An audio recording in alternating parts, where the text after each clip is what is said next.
안녕하세요. 뉴스와 사람들입니다. 김건희를 두고서 한동훈과 윤석열의 갈등설이 나왔지요. 동아일보의 대통령실 영부인 이슈 키우는 게 여당 선거에 도움되나? 라는 기사에는 이런 내용이 나오지요. 윤석열 대통령이 한 위원장의 발언에 불편한 기색을 보였다는 말도 흘러나왔다. 또 다른 대통령실 관계자는 대통령실이 제2부속실 설치를 먼저 언급했고 민생 드라이브를 강조하는 상황에서 영부인 이슈를 여당이 나서서 키우는 게 선거에 과연 도움이 되는지 고민된다라고 했다. 대통령실과 여당 간 갈등을 우려하는 목소리도 나온다. 대통령실이 내부 회의에서 김건희 리스크 관련 질문을 피하기 어려운 신년 기자회견 개최 여부에 대한 결론을 내리지 못한 상황에서 한 위원장을 필두로 한 압박 수위가 높아질 경우 대통령실과 여당 간 대립이 표면화될 수 있다는 관측도 나온다. 자, 김건희 디올백 뇌물 받는 영상이 고스란히 있는 상황에서 고작 한다는 것이 수사를 사과 프레임으로 전환하려는 것인가 본데 이마저도 대통령실은 콧방귀는 물론이요 김건희 비판의 선봉에 있는 김경률에 대해 대놓고 공천 비판을 하고 있으니 이걸 한동훈이 해결은커녕 본인이 날아가게 생겼다 이겁니다. 비대위원장을 주면서 김건희도 구하고 윤석열 지지율도 올리고 국힘 지지율도 올리고 그렇게 될 줄 알았더니 이게 웬걸 본인 지지율만 오르고 나머지는 폭망이지요.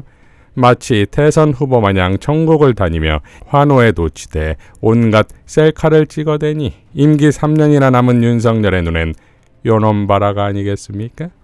이러니 한동훈이 김경률에 대한 앞으로의 대응을 보면 답이 나오겠지요. 자, 지난 이상윤 전 지검장은 오마이뉴스에 출연해 한동훈에 대해 이렇게 발언했지요. 총선 국면에 이 윤석열 한동훈의 관계가 어떻게 될까? 글쎄요, 국민들이 판단을 하겠지만 네. 제 개인적인 생각으로는 네.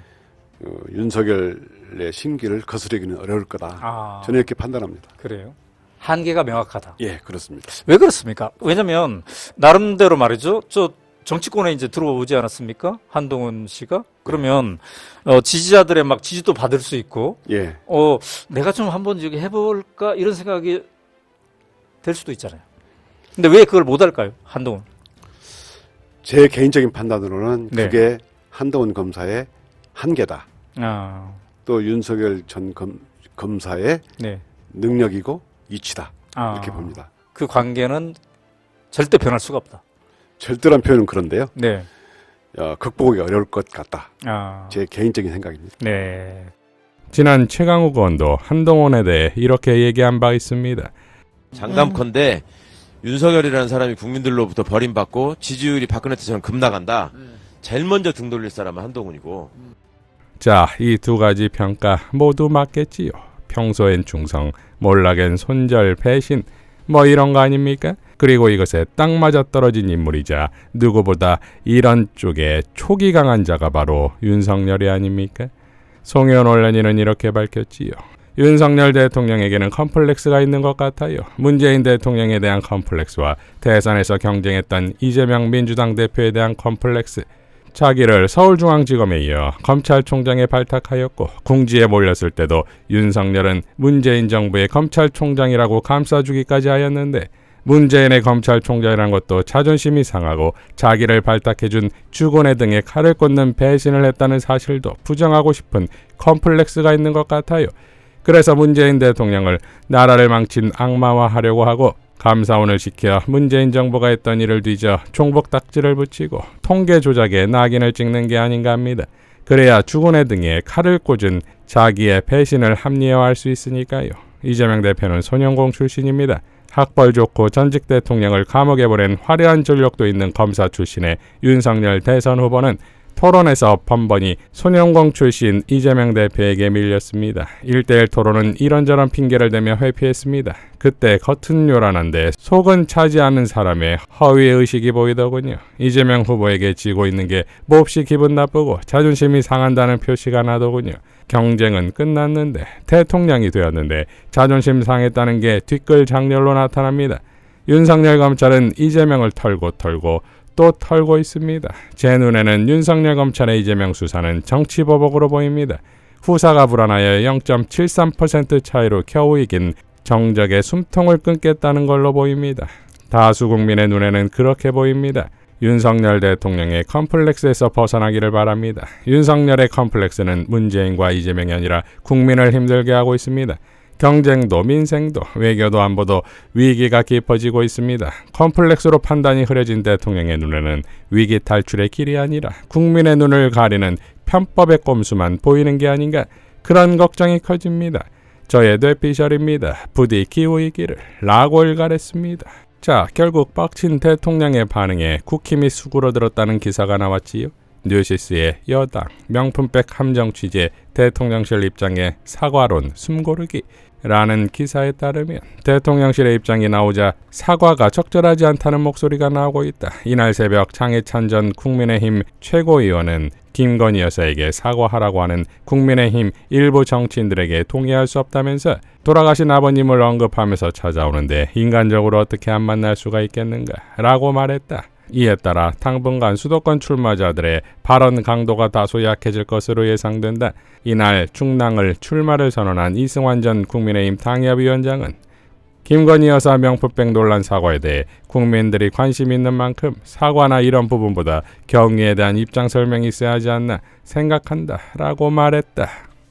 뉴스원의 친윤 이용 김건희 여사 명품 가방 논란 사과해선 안 돼 라는 기사에도 이용 의원이 박근혜 전 대통령은 사과해서 범죄가 사실로 인정되고 결국 탄핵까지 당한 것이라며 오히려 침묵해야 한다고 밝혔다지요.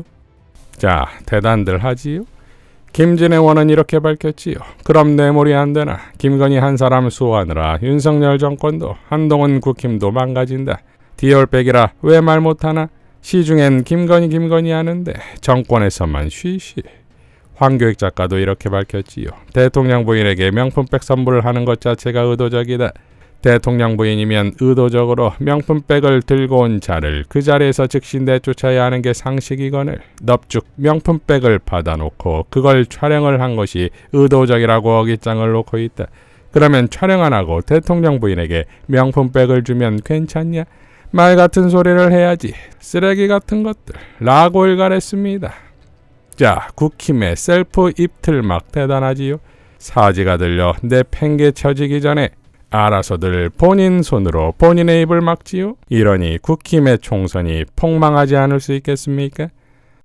이준석의 창당대에서 빅텐트 골든타임이 지났다고 발언하자 동석했던 이낙연은 창당 축사에서 시대적 과제를 위해서 우리 모두 협력하기를 바란다. 그 일을 우리가 함께 해야만 한다.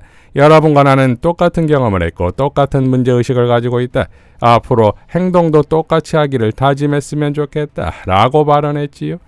자, 지난달 이준석은 이낙연과 총선 연대가 가능하다고 말한 후 총선 불출마를 밝힌 이낙연을 향해 지역구 출마로 선봉에 서야 한다 하더니 급기야 내가 이낙연이라면 개항을 해나가 이재명과 붙겠다고 했지요. 그리고 창당식에서 빅텐트의 골든타임이 이미 지났다는 말을 한 것인데 이것을 이낙연은 꼭 함께 해야 한다 이거지요. 지난 이재명 대표가 단합을 위해 노력했고 설득했으나 김대중의 사례까지 끌어와 당대표 사퇴와 비대위 체제를 요구하지 않으면 탈당하겠다고 했던 이낙연이 결국 갈 길을 가겠다며 나가더니 이준석이 빅텐트로 밀당하며 온갖 수모를 주고서 차버린 걸 그걸 또 꼭 함께 해야 한다는 것이 민주당 전 당대표이자 전 총리가 윤석열 정권을 탄생시킨 1등 공신이자 국힘의 당대표에게 하는 저 꼬라지를 보라 이겁니다. 민주시민들이 윤석열에게 느끼는 감정을 이낙연에게도 느끼는 건 아마도 같은 감정이기 때문이겠지요. 창피와 분노 말입니다. 이상 뉴스와 사람들이었습니다. 시청해 주셔서 감사드립니다.